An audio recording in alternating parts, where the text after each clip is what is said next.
intermediário. Então, esse movimento aqui com a perda do fundo intermediário seria um pivô de baixa, e a partir desse momento, pelo anterior de Dow, nós poderíamos dizer que esse mercado está numa tendência de baixa. E a partir do momento que o mercado faz um fundo acima do fundo anterior e rompe o topo intermediário, nós podemos dizer pela teoria de Dow que este mercado apresenta uma tendência de alta, né?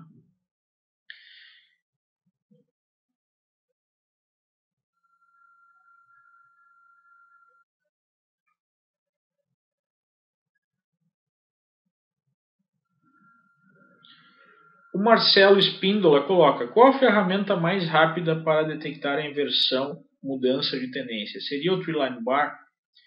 Nós vamos ver daqui a pouquinho algumas técnicas, algumas ferramentas, principalmente as médias móveis, que nós podemos acrescentar nesse gráfico para conseguir identificar uma mudança de tendência com um pouco mais de agilidade do que simplesmente esperar um pivô, né? Mas vamos começar com os conceitos mais simples e depois nós vamos tentar sofisticar a nossa avaliação de tendência. Nós vamos ver isso em seguida. Leandro, pergunta o Elber Tomazella: para caracterizar pivô de alta é necessário que o segundo fundo seja superior ao primeiro topo? Não. É necessário que este segundo fundo aqui seja superior ao primeiro fundo. Ok?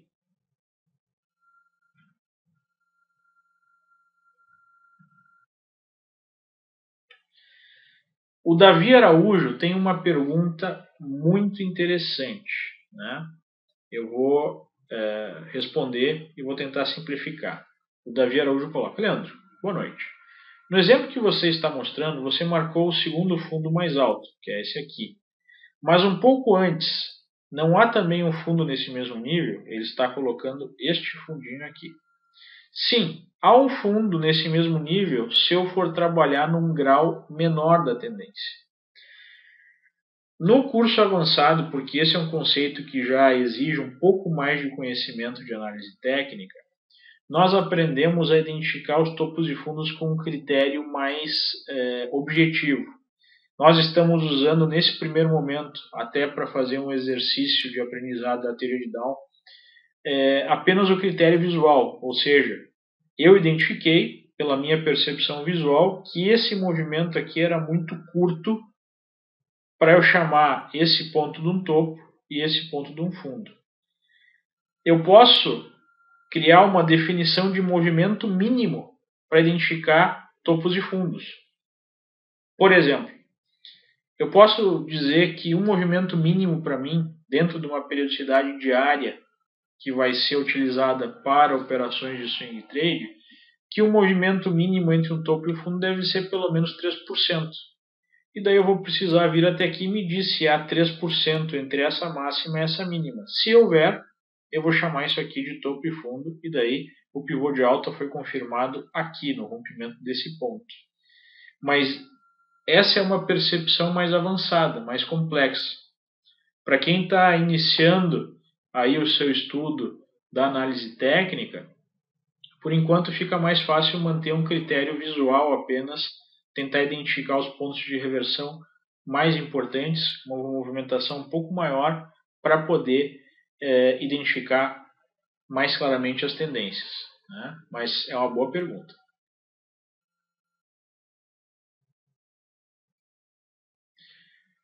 O Roberto Júnior coloca o seguinte: Leandro, boa noite.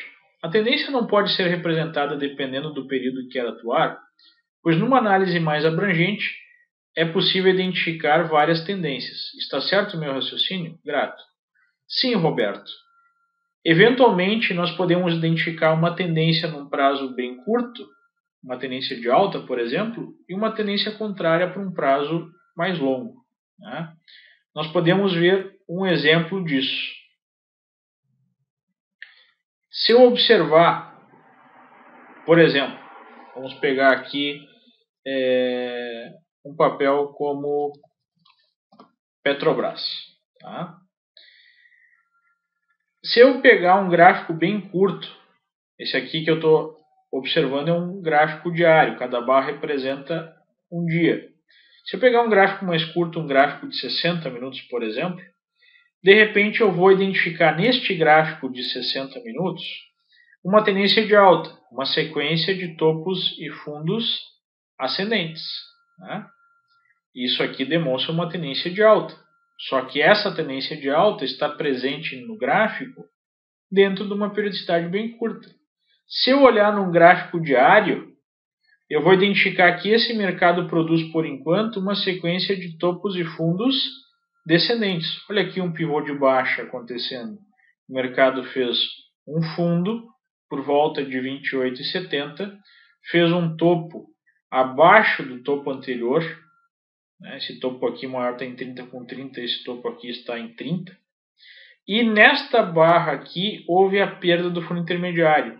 A partir desta barra aqui eu posso dizer que o mercado apresenta, pela sequência de topos e fundos, uma tendência de baixa. E realmente depois que o mercado perdeu este fundo intermediário, aconteceu aqui uma boa movimentação negativa. Em outras palavras, quem operasse na ponta vendedora aqui com a perda deste pivô de baixa teria gerado um ganho na sua operação. Né? Então aqui nós vemos um exemplo que numa periodicidade bem curta, o Dow diria, num grau de tendência menor, nós temos uma tendência de alta, mas num grau um pouco maior nós temos uma tendência de baixa. Eu posso continuar nessa brincadeira buscando gráficos mais longos, como por exemplo um gráfico semanal, onde cada barra representa uma semana de negócio. Nós vamos ver que nessa periodicidade o mercado também apresenta uma sequência de topos e fundos descendentes. Nós tivemos um topo aqui, um fundo aqui, um topo mais baixo e a perda do fundo intermediário. Então, a tendência de longo prazo da Petro no momento é uma tendência de baixa, se nós formos utilizar os topos e fundos no gráfico semanal, a teoria de Dow, para definir essa tendência.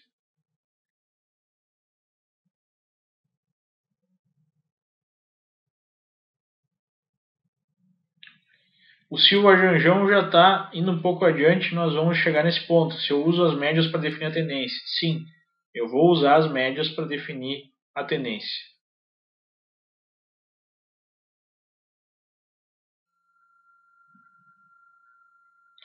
O Gustavo Norato pergunta, existe uma quantidade mínima de candles entre um topo e um fundo ou em 2 candles posso ter um topo e um fundo?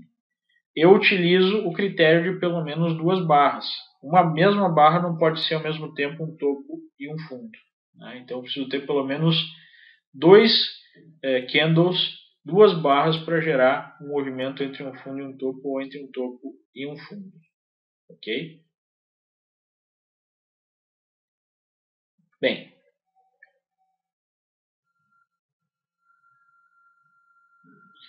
já respondi então também o Luiz Senevi, né, que perguntava qual o mínimo de candles que eu teria que ter no movimento. O mínimo de candles de movimento são 2 candles. Essa é uma definição minha. Tá? O Dow, por exemplo, que foi o pai da análise gráfica, não especificou exatamente quantas barras precisava ter no movimento. Ele só definiu o seguinte: uma tendência primária é uma tendência que dura